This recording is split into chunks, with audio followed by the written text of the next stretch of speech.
digestion's not finalized, the food can't get out of the gut and into the blood. Our bodies are made up of around 60% water. Every cell, tissue, and organ relies on it to function properly. But when we don't drink enough water, the digestive system starts to suffer. Dehydration causes the colon, or large intestine, to absorb more water from the food waste passing through it. This leaves the stool dry, hard, and difficult to pass. Barbara O'Neill emphasizes that without proper hydration, the body prioritizes absorbing water for vital organs, leaving less moisture in the stool. Barbara O'Neill, an Australian health educator, is a powerhouse in the world of natural therapies and wellness. With over 50 years under her belt, she's all about holistic health, using diet, lifestyle, and natural remedies to keep you at your best. Her books like Self-Heal by Design and Sustain Me have influenced many, and her seminars around the globe cover everything from nutrition to detoxification. Let's keep going down the gastrointestinal tract and look at the effect of water. So moving on down the gastrointestinal tract, we come to the colon. And one of the main functions of the colon is to take water out so stools are formed. If a person is dehydrated, more water gets taken out than should be taken out, so we're left with rabbit pellets and cement.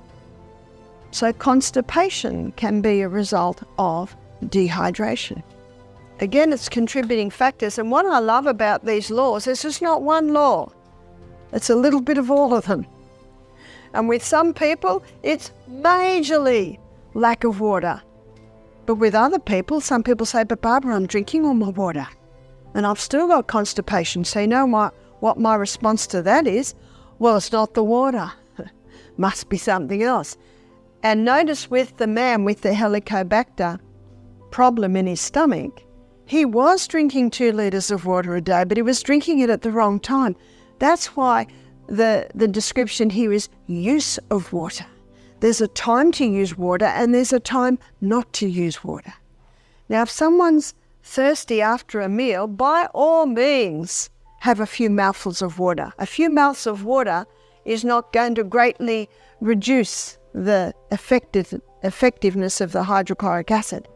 But most people that need to drink with their meals is because they sat to the meal dehydrated. So I say to parents, get the children drinking.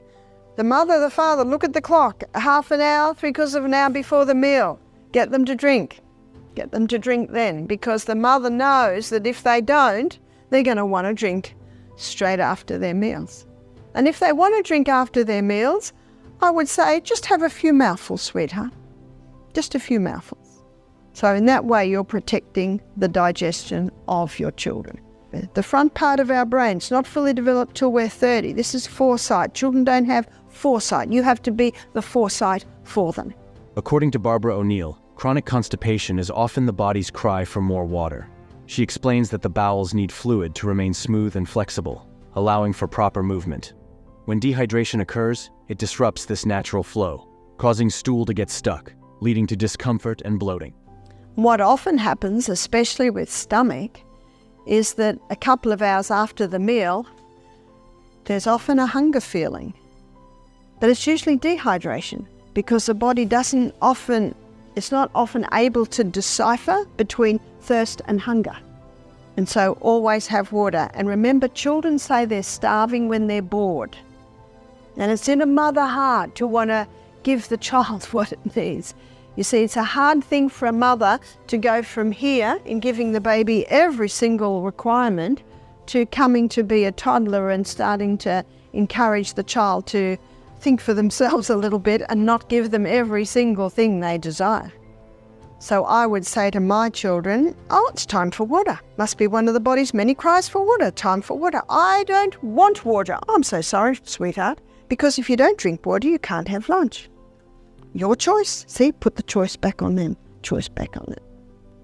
And then when everyone's sitting to lunch and they're not there, I'm hungry. I know, sweetheart. See, you're always very kind. So if you drink this water now, I'll let you have your lunch in 15 minutes.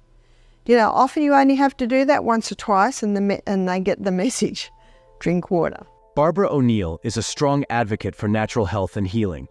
In her teachings, She stresses the importance of hydration not just for energy and skin health, but for one of the most fundamental bodily processes, elimination.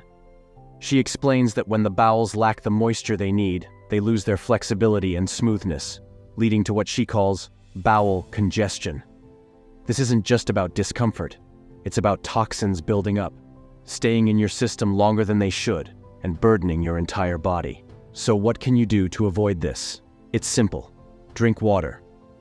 How much water do we need? You've probably heard the advice to drink 8 glasses of water a day. But as Barbara O'Neill explains, everyone's water needs are different. Factors like your body weight, activity level, and environment all play a role. We need to have at least 2 litres of pure water a day. So here's the rule of thumb.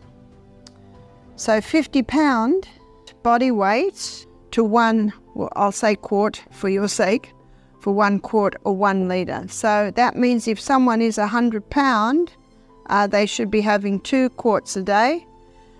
And I guess someone gets very concerned if they're 200 pound. Does that mean I got to drink 3 quarts a day? But hydration isn't just about avoiding constipation. It's about energy, clarity, and overall well-being. Barbara O'Neill emphasizes that staying hydrated gives your body the fuel it needs to function at its best. Imagine feeling lighter, more energetic, and more in tune with your body's needs simply by sipping more water throughout the day. To wrap up, remember, staying hydrated is one of the simplest and most effective ways to support your digestive health and prevent constipation. Barbara O'Neill's teachings remind us that our body communicates with us, and dehydration is one signal we cannot afford to ignore. Thank you for watching. If you found this video helpful, make sure to give it a thumbs up and hit that subscribe button so you never miss out on our health.